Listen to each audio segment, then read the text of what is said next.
Hello दोस्तों, आज मैं आपसे एक सवाल पूछना चाहता हूँ। अगर मैं कहूँ कि दिल्ली का फ्यूचर डेजर्ट बन सकता है,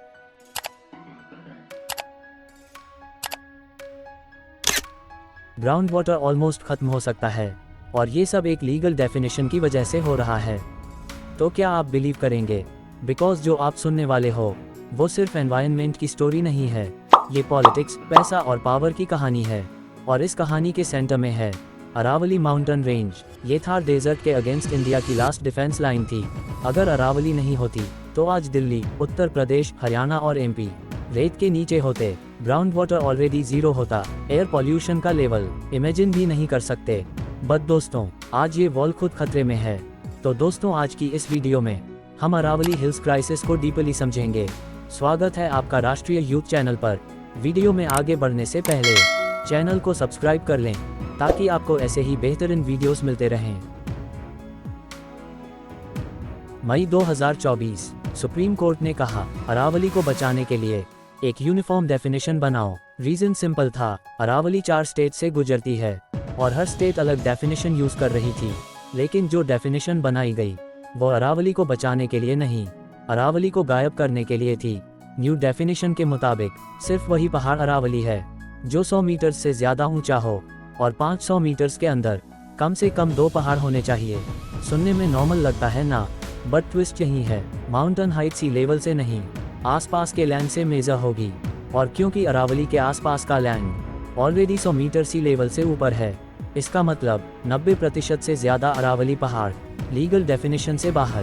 फॉरेस्ट सर्वे ऑफ इंडिया के डेटा के अकॉर्डिंग 12,081 पहाड़ों में से सिर्फ 1,048 पहाड़ रहेंगे, बाकी ऑफिशियली कुछ भी नहीं।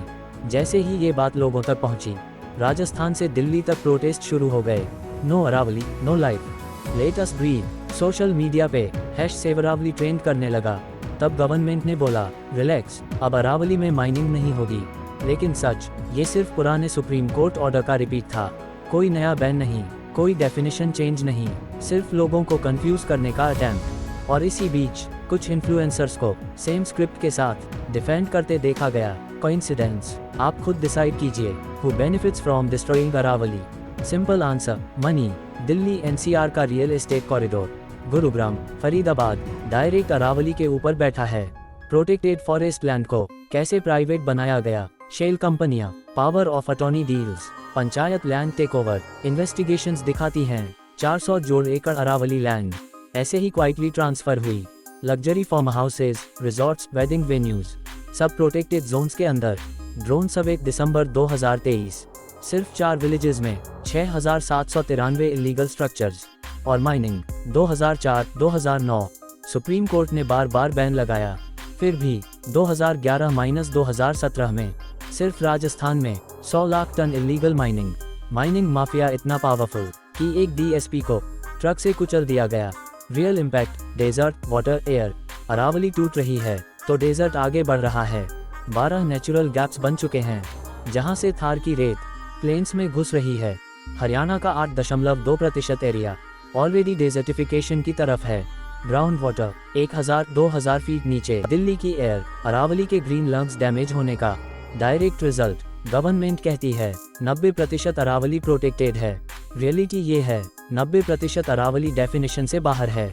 और जब पहाड़ ही लीगल नहीं तो उन्हें बचाने की जिम्मेदारी भी नहीं। अरावली खुद बोल नहीं सकती, वोट नहीं दे सकती, इसलिए ये कहानी हमारी है और राष्ट्रीय यूथ पर यह सवाल उठाना जरूरी है। आज अरावली का नंबर है, कल पानी का होगा, परसों हवा का। लास्ट क्वेश्चन दोस्तों, जब पहाड़ ही नहीं बचेंगे तो हम कौन सा फ्यूचर बचाएंगे? Because this is not just about mountains, this is about survival.